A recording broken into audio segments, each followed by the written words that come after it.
You know what's wild? Japan has been quietly perfecting life hacks for centuries while the rest of us are just catching on.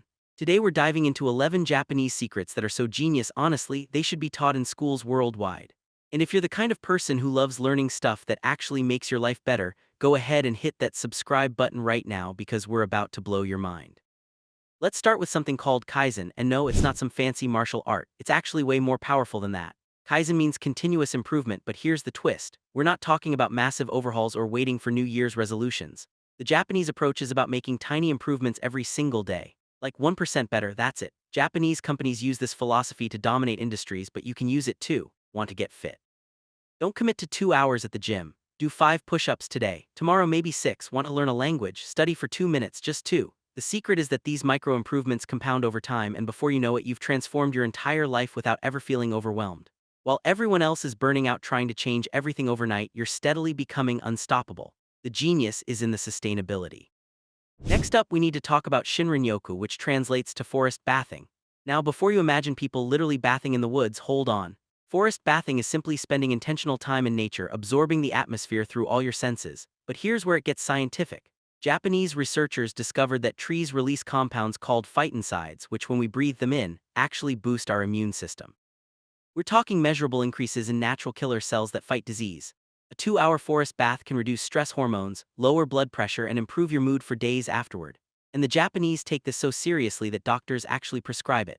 Imagine your doctor writing you a prescription that just says go hug a tree, but it works. In our hyperconnected, screen-addicted world, we've forgotten that humans literally evolved in nature. Our brains are wired for it.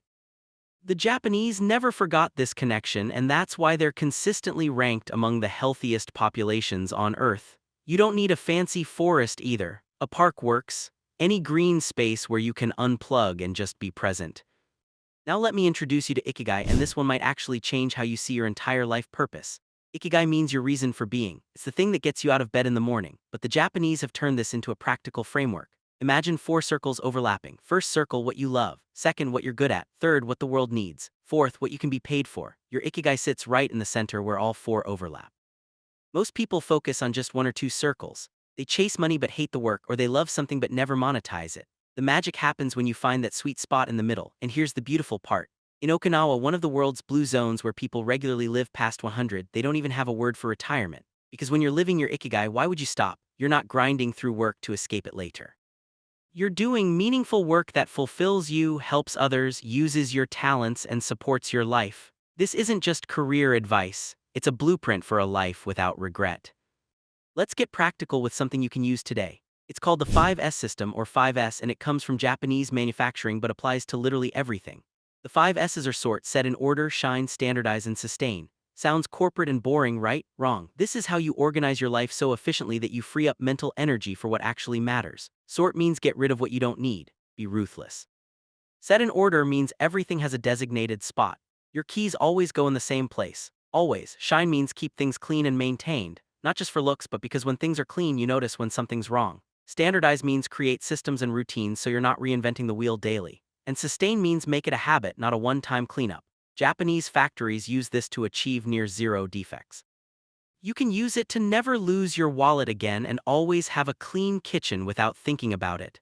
The mental clarity this creates is insane. When your external environment is organized, your internal world follows. Here's one that's going to sound strange, but stick with me. It's called kintsugi, the art of golden repair. When a Japanese ceramic bowl breaks, instead of throwing it away or trying to hide the cracks, they repair it with lacquer mixed with gold or silver.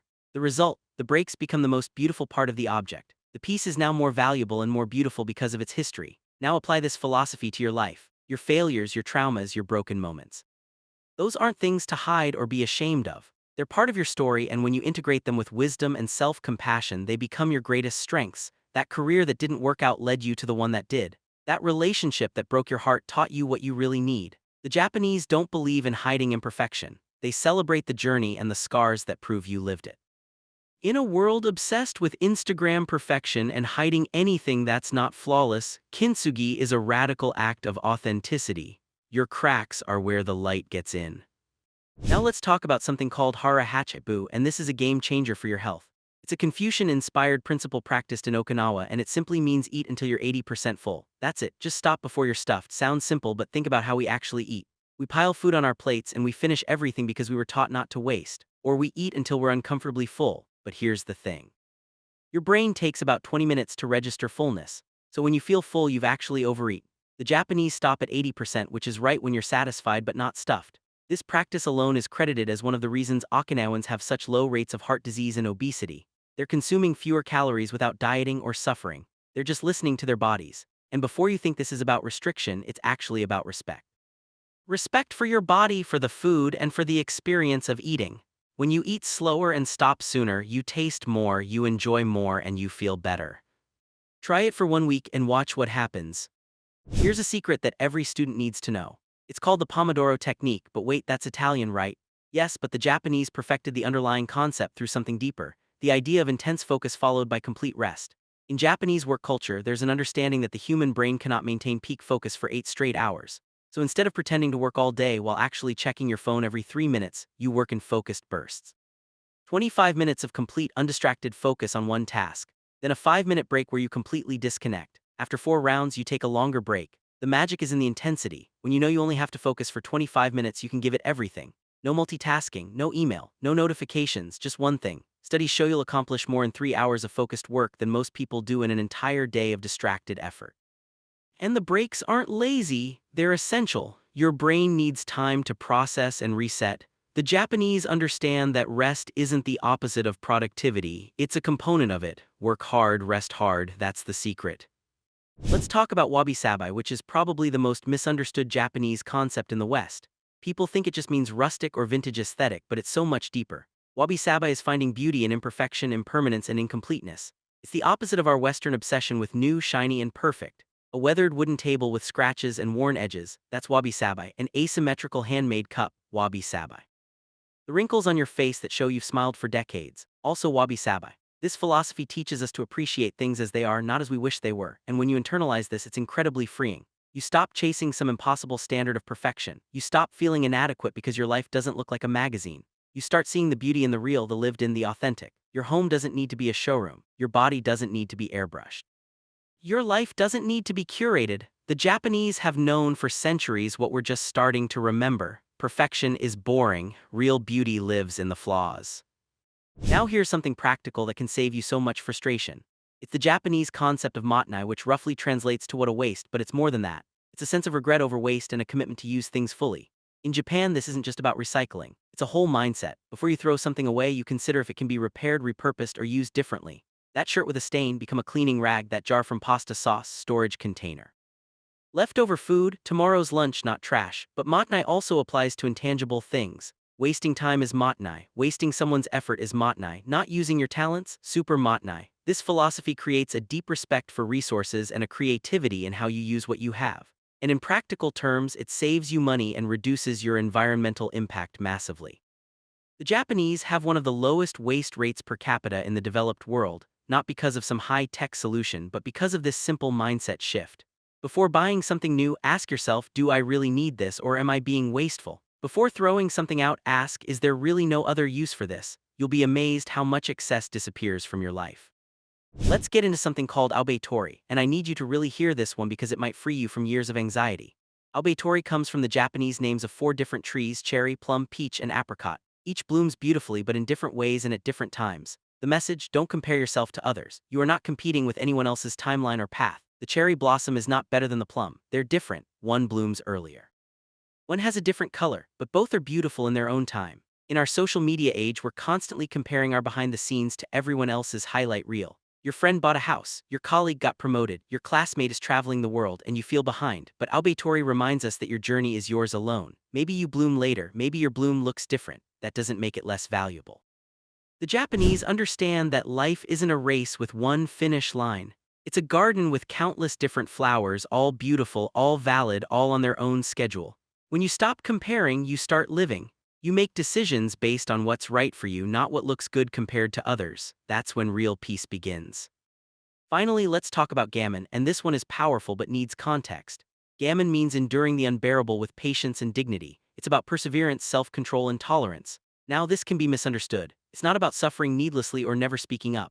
It's about recognizing that some discomfort is temporary and necessary for growth. It's about not complaining when things get hard, but instead finding your inner strength. When Japanese marathon runners hit the wall, they practice gammon. When students study for difficult exams, gammon. When someone faces a challenge that can't be avoided, only endured, gammon. In the West, we're often told to avoid discomfort at all costs. If it's hard, quit. If it hurts, stop. But the Japanese know that some of life's greatest rewards live on the other side of discomfort. The key is choosing your hard. Building a business is hard. Being broke is hard. Choose your hard.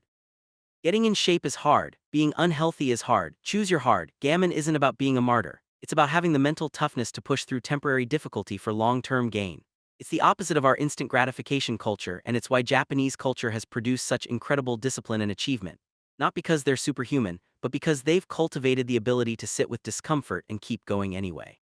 So there you have it, 11 Japanese secrets that honestly should be taught everywhere. Kaizen for continuous improvement, Shinrin-yoku for natural healing, Ikigai for finding your purpose, the 5S system for organization, Kintsugi for embracing your broken parts, Hara Hachibu for mindful eating, focused work and rest cycles for productivity, Wabi-sabi for finding beauty in imperfection, Motenai for respecting resources, Aobe-tori for ending comparison, and gammon for building resilience. These aren't just nice ideas, they're practical philosophies that have been tested and refined over centuries. And the best part? You can start using any of them today. Pick one that resonates with you and try it for a week. I guarantee it'll make a difference. And if this video opened your mind even a little bit, do me a favor and share it with someone who needs to hear this. Let's spread this wisdom beyond borders, because genius shouldn't be kept secret, it should be global knowledge. Now I want to take a moment to talk about implementation, because knowing these philosophies and actually living them are two completely different things. You could watch this video, feel inspired for the next few hours, and then fall back into your old patterns by tomorrow. That's what happens to most people. But you're not most people. You're here because you want to actually change. So here's what I recommend. Don't try to implement all 11 at once. That's the opposite of Kaizen. Pick just one. Maybe it's the 5S system because your space is driving you crazy. Or maybe it's Ikigai because you're feeling lost in your career. Or perhaps it's Aobe-tori because you're exhausted from comparing yourself to others. Pick one and commit to it for 30 days. That's it, 1 month. The reason 30 days matters is that it takes that long for something to become a habit. After 30 days, it becomes automatic. Your brain stops fighting it. It becomes part of who you are. And here's the beautiful thing. Once one of these philosophies becomes natural to you, adding the next one is easier. Then the next. Before you know it, you've woven all of these into your life and you're operating from an entirely different framework than most people. Think about what that means. While your friends are burning out chasing perfection, you're practicing wabi-sabi and finding peace in imperfection. While your colleagues are drowning in disorganization, you've implemented the 5S system and have mental clarity for days. While people around you are comparing themselves to death on social media, you're living Aobe-tori and making decisions based on your own timeline. You're not just different, you're operating on a completely different level. And the compound effect of that is staggering. This is how real transformation happens. Not through one massive life change, but through consistent, small practices that add up over time. The Japanese have been doing this for centuries, and it's why their culture produces such incredible results in health, productivity, creativity, and personal fulfillment. I also want to address something that might be holding you back. You might be thinking, well, these are Japanese concepts. I'm not Japanese. How am I supposed to authentically practice them? Here's the truth. These philosophies are rooted in universal human principles. They're not about being Japanese. They're about being human. Every culture throughout history has had variations of these same ideas. The Japanese just crystallized them into clear frameworks and practiced them relentlessly. So you're not appropriating. You're learning from thousands of years of human wisdom that happens to be well preserved in Japanese culture. In fact, the world needs more cross-cultural learning right now. When we share and learn from each other's best practices, we all benefit. So embrace these teachings fully. Make them yours. Adapt them to your life. That's exactly what the Japanese would want. They believe in continuous improvement, remember. Which means taking something and making it better for your context. One more thing I want to leave you with is this idea of perspective. We live in a culture that tells us we need to optimize everything. Our diet, our exercise, our productivity, our relationships, our appearance. There's always something more to fix, improve, or achieve. But the Japanese approach is different. It's about balance, harmony, and accepting what is while gently improving. That's a completely different energy. It's not about becoming perfect. It's about becoming more yourself. It's not about doing more. It's about being better. It's not about having more. It's about appreciating what you have. This shift in perspective alone can change your entire life. Because when you stop running on the hamster wheel of optimization, you actually have space to enjoy your life. You have time for relationships. You have room for creativity. You have energy for what actually matters. And here's something else. These concepts work together in beautiful ways. Kaizen helps you improve your Ikigai. The 5S system gives you the environment to practice focus and rest cycles. Wabi-sabi helps you appreciate your life, while gammon gives you the resilience to build it. Aobe-tori takes the pressure off so you can practice motenai without feeling deprived. They're not separate ideas, they're interconnected philosophies that support each other. When you start using them together, they create a whole life system that just works. It's not complicated, it's actually beautifully simple, and that's the Japanese way, simplicity that contains depth. So as we wrap this up, I want you to feel something, not just information. I want you to feel the possibility of what your life could look like if you integrated even a few of these concepts.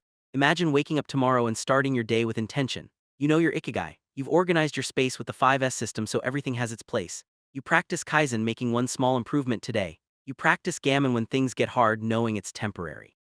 You appreciate your imperfect home and your imperfect body with Wabi Sabi. You eat mindfully with Hara Hachibu. You compare yourself to no one because of Aobe Tori. That's not fantasy. That's available to you. That's available to everyone. The question is, are you going to do it? Thank you so much for spending this time with me. If this video added value to your life in any way, please hit that subscribe button. Not just for the algorithm, but because there's so much more wisdom out there and I want to help you find it. Leave a comment below and let me know which of these Japanese concepts resonates most with you. I read the comments and I love hearing how this lands for people. And if you really want to go deep with this, watch it again. Take notes. Really let these ideas marinate. Truth reveals itself in layers. The more you sit with these concepts, the more you'll discover in them. This is just the beginning of your journey with these philosophies. Until next time, keep improving, keep learning, and remember, your imperfect life is infinitely more beautiful than a perfect one could ever be.